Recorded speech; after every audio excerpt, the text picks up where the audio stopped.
Merhaba, kanalıma hoş geldiniz. Bugünkü videomda içsel potansiyelimizi keşfetme yolculuğuna çıkacağız. Hepimizde gizli kalan büyük bir potansiyel var ve bu potansiyeli nasıl ortaya çıkarabileceğimizi öğrenmek, yaşamımızı daha anlamlı ve tatmin edici hale getirebilir. Kendi yolculuğunuzda ilham almak ve içsel gücünüzü keşfetmek için benimle kalın.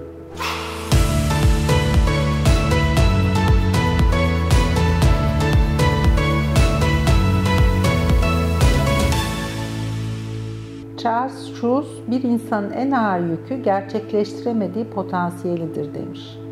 Bu o kadar doğru ki, çünkü çocukluktan itibaren maksimum seviyede ön yargılarla dolu bir potansiyel yüklenmesi yapılıyor bizlere. Ki Einstein'da ön yargıları yıkmak, atomu parçalamaktan daha zor demiş. Son zamanlarda başarılı olma kavramı, içinde barındırdığı derin anlamdan çok meşhur olmuş, çok para kazanmış, üst düzey yönetici olmuş ya da mesleğinde top seviyeye ulaşmış anlamında kullanılmakta.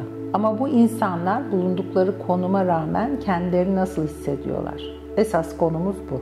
Bana göre başarı çok derin anlam taşıyan bir kelime ve maddi kaynaklardan çok manevi tatmin duygusuyla ilgili. Ve ikisi bir arada tamamlanınca gerçek anlamını ifade etmekte. Çocukluğumuzdan itibaren ön yargılarla büyütülüyoruz. Bir yandan ailelerimiz bizi en başarılı, en güzel, en akıllı, her şeyi yapabilecek şekilde pohpohlarken ve biz de kendimizi öyle zannederken bir anda hayatın içine atılıyor ve aslında hakikatte böyle bir şey olmadığını fark ediyoruz. Ya da tam tersi. Ön yargı biz farkına varmadan yüklenir ve yaşamın doğal bir parçası haline gelir. Kendimizle ilgili, başkalarıyla ilgili sürekli kararlar veririz, etiketler koyarız. Bu da genellikle potansiyelimizi sınırlayan bir olgudur. Birbirimizi, nasıl göründüğümüz, nasıl davrandığımız, konumumuz ya da başkalarının konumları en büyük hedef tahtamız olur. Çünkü kıyaslayarak öğreniriz. Küçük yaşlardan itibaren bize işaret edilen, her zaman için toplum tarafından statü sahibi, çok para kazanan, çok zengin olan insanlardır. Bu noktaya ulaşamadıkça da potansiyelinin altında kalan, potansiyelini gerçekleştiremeyen ya da ulaşamayan olarak sürekli kaybeden kişi bilinciyle üzüntülü veya hırslı, kıskanç, haset duyguları içinde yaşayıp gideriz. Büyürken kimse bize gerçekten ne istediğimizi sormaz. Sen kimsin? Hayattan ne istersin? Seni ne mutlu eder? Bu sorular asla sorulmadığı için biz de kendimize sormayı, belki ilerleyen yaşlarda tükendikten sonra düşünmeye ve fark etmeye başlarız. Özellikle bizim toplumumuzda maddi başarı gerçek başarı olarak kabul edildiği için şöyle bir anım geldi aklıma, onu anlatmak isterim.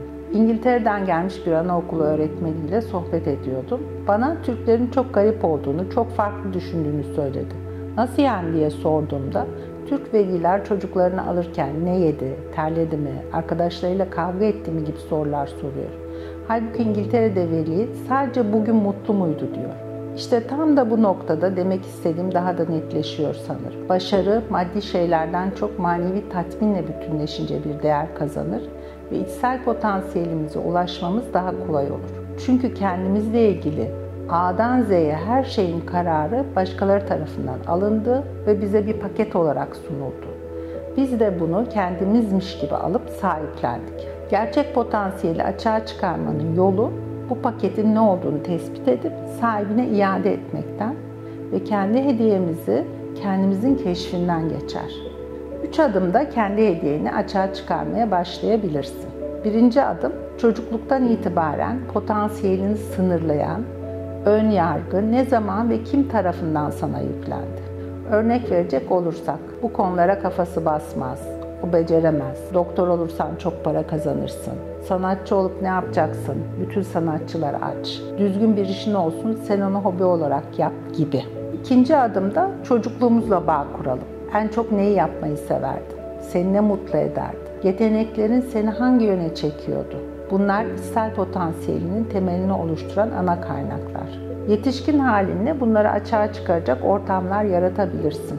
Bu konuya çok iyi örnek teşkil edecek bir kuzenim var. Çocukluğundan beri kayak yapmayı ve dağlarda olmayı çok severdi. ODTÜ kimya bölümünü bitirdi. Bir süre çalıştı ama mutsuz olduğunu fark edince Her şeyi bırakıp dağlara yöneldi. Şu anda çok mutlu. Turistleri dağlarda gezdiriyor, dağcılık yapıyor. Kazancı bu yönde. Belki çalışsaydım bir süre yönetici olur, çok para kazanırdım. Ama şimdiki mutluluğumu bulamazdım diyor. Bunun gibi bir şey olabilir. Üçüncü adımda ve içsel bağ kurduktan sonra kendimize ait ön yargılarımızla yüzleşme cesaretinin yollarını keşfedelim. Kendini eksik, yetersiz gördüğün, yapamam dediğin ön yargıları yıkmak için adım at. Kendimden örnek verecek olursam, üniversite okumayı çok istiyordum ama çok erken evlendim. Bu hayalim hep içimde bir yara olarak kaldı ve uzun yıllar bunun mağdur edebiyatını yaptım. Aynı yukarıda söylediğim adımları düşünerek kendim ne istediğimi sorduğumda okumak istiyorsan okuyabilirsin Gülriz dedim. Sınavlara hazırlandım, kazandım, okudum, bitti ve şu anda tam da olmak istediğim yerdeyim.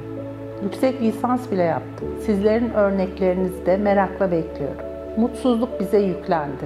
Mutsuzluk, eksiklik, bir şeyler arama ihtiyacı.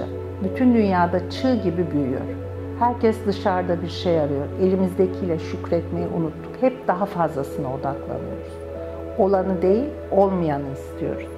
Dışarıda hiçbir şey yok. Bütün kayıt bizde ve çocukluğumuzda saklı.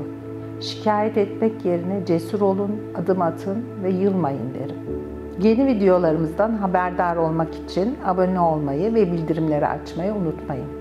Videomu beğenmeniz ve yorum yaparak düşüncelerinizi benimle paylaşmanız çok değerli. Desteklerinizi bekliyorum. Sevgilerimle.